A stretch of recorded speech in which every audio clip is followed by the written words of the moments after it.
Chapter 14. Rachel and Cassie took off, heading in different directions. "Have a good show," Cassie called to Rachel. "Yeah, right," Rachel said grumpily. "I'll be there soon," Marco told Rachel. "Don't fall off any balance beams until I get there." Rachel shot Marco one of her "you're a dead man if you mess with me" looks, and disappeared, leaving just Marco, Jake, and me. "She really kind of likes me," Marco said, with a wink at Jake and me. "Uh-huh," Jake commented dryly. "Look, Tobias, if we're going to do this mission, it can't be till the weekend." "Why?" "The timing. We have to morph to travel up there. There are no buses, and we can't walk that far in human bodies. Even as wolves, though, it takes time. It took more than an hour last time. It just seemed to me that we might want to get up there in the morning, camp out somewhere hidden, and then be ready by afternoon when the Yeerks show up." "And this time, we may want to travel around that other wolf pack's territory," Marco pointed out. "I don't want to get into it with them again." It made sense. "I guess you're right. So if you're going to camp early in the day, you need a Saturday." Anyway, it might be a good idea if we had as much information about the area as we can get. Jake gave me a thoughtful look. "So I was thinking—" "Yeah," I interrupted. "I'll spy out the situation. I'll look for some place you can hide.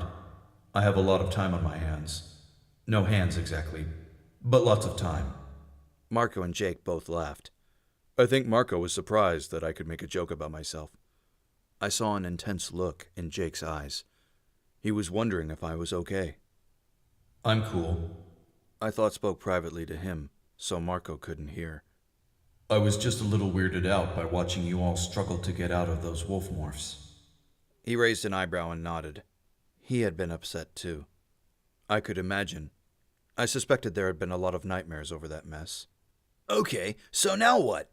Marco asked. "Do I sneak into the mall without Rachel being able to see me? Or do we all sit around and play Doom?" "I have homework," Jake said. "And trust me, Marco, if Rachel sees you at the mall making faces while she's on the balance beam, she will turn into an elephant and stomp you." Marco winced. "Remember the good old days when all a girl could do to you was call you names?" I flew off, leaving them to play video games or do homework, or however they ended up killing time. Either way, it wasn't something I could participate in. It's kind of a shame, really. With my eyesight and the reaction time I have, I could probably be major competition in Doom. But joysticks and control pads aren't made for talons. I swooped out into the cool afternoon. I drifted around for a while. I checked out Chapman's house. Chapman is our assistant principal. He's also one of the highest-ranking controllers. When we first learned Chapman was one of them, he was ordering a Hork-Bajir to kill any of us who were caught. He told the Hork-Bajir to save our heads for identification. Not the kind of thing you expect to hear, even from an assistant principal. But it turned out things were more complicated than we thought. Chapman had joined the Yeerks, but he had done it, in part, to save his daughter, Melissa. Melissa would be at the gymnastics thing with Rachel. At the mall. Remembering the mall made me sad. It was just another one of the places I couldn't go anymore. There was a long list. School, movie theaters, amusement parks. Wait a minute. I could go to the amusement park, and I wouldn't even have to pay admission. The thought made me happy. I don't know why. It wasn't like I could ride the roller coaster. But still, the idea kind of perked me up. I could bust right into the gardens anytime I wanted. Come to think of it, I could also watch any football or baseball game I ever wanted to see, too, as long as it was outdoors. And concerts. Whoa, big stadium concerts, no problem. No tickets needed. That's the way I needed to be thinking. There were millions of things I could do as a bird that I couldn't do as a human. But not right now. I turned and headed toward the mountains. I had a job to do. It was another good thing about being me.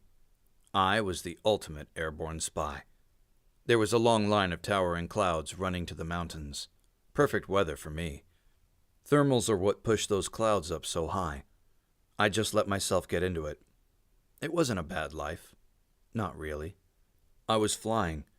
Back when I was in my old body, I used to look up in the sky and wish I could fly. Now I could. I figured there were probably kids down on the ground right now looking up at me and thinking, wow, that would be so cool. If only I had something to eat. I was feeling a little hungry. Should have asked Jake to grab me a snack. It happened before I really even had time to think about it. I guess it was because I was feeling good, feeling relaxed. I was above the woods, just a half-mile or so beyond Cassie's farm. The trees opened up to form a little meadow. This is what redtails love, a little meadow. It was full of prey. Squirrels scouring the ground for nuts, hopping, then sitting up on their hind legs to look around nervously. Mice that scurried from hole to hole. Rabbits. A rat. My eyes focused on it with absolute intensity. I sort of shrugged one shoulder, turned sharply in midair, and plummeted toward the earth in a stoop. My wings were back, my head low, my talons tucked back for maximum speed. Sudden flare! I opened my wings. The shock of the air. Talons raked forward, eyes never moving even a millimeter from the rat. Focus! I struck. An incredible rush of excitement surged through me. I was ecstatic. Ecstatic! That's the only word for it. It was intense beyond anything I had ever experienced. Talons hit warm flesh. My razor claws squeezed. The rat squirmed in my grip, but it was helpless. Helpless! I was in a frenzy. I hooded my wings around my kill, shielding it from any other predator that might try to steal it away. No, no, no! No, no! I fell back. I looked down at my talons. They were red with blood. Rat meat dripped from my beak. In my panic, I forgot what I was. I tried to run away, but I no longer had legs and feet to run with. I had killing talons. Bloody talons. I fell in the dirt. No, I cried voicelessly. But I could still see the dead rat, and I could taste it.